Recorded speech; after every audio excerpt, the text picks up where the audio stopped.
This is the story of Mark Thomas Greene, son of a Carolina sign maker.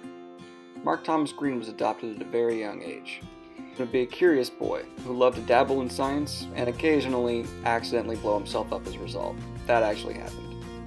Mark became the first person in his entire family to graduate the 8th grade and eventually go off to college. Before all this happened, there were some rough patches. His mother left his father because of his drinking and eventually moved in with her brother to help make ends meet. She worked 2 jobs to put food on the table. Mark knew he had to work hard himself and spent countless hours after school working in all the clubs, trying to be the first person in his family to graduate high school. Originally, Mark did not want to go to college. He was rejected by the only school he liked, MIT, and was making good money at a steel mill. Eventually, Mark was accepted into Case Western Reserve on a full ride. He didn't actually apply, his counselor did it for him. While attending Case Western, Mark studied tons of different topics, including nuclear engineering and philosophy, before deciding to stick with market research. Time to transfer and join the Tar Heels at UNC.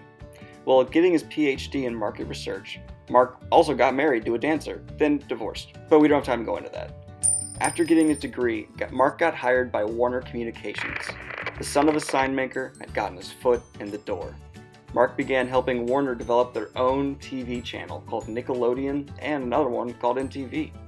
American Express then bought half of Warner Communications and halted all market research, preferring the tried and true method of blindly stumbling forward.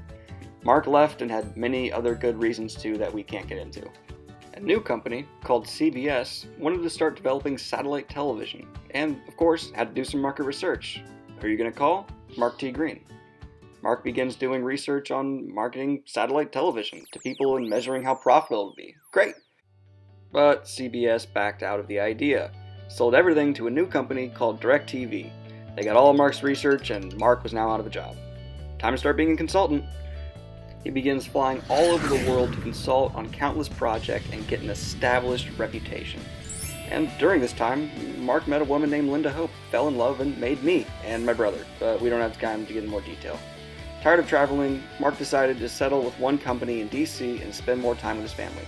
But wait, Linda realizes she's gay and the marriage has to end. Oops.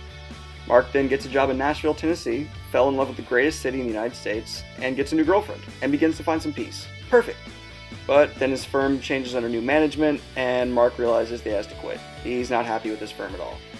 The new firm he loves is located in Phoenix, Arizona. Definitely not Nashville, with his girlfriend. They are now currently doing a long-distance relationship, and Mark is flying back and forth between the 2 cities trying to make retirement happen ASAP so they can get back to Music City and the peace he found there. This Carolina boy has come a long way from working in a steel mill.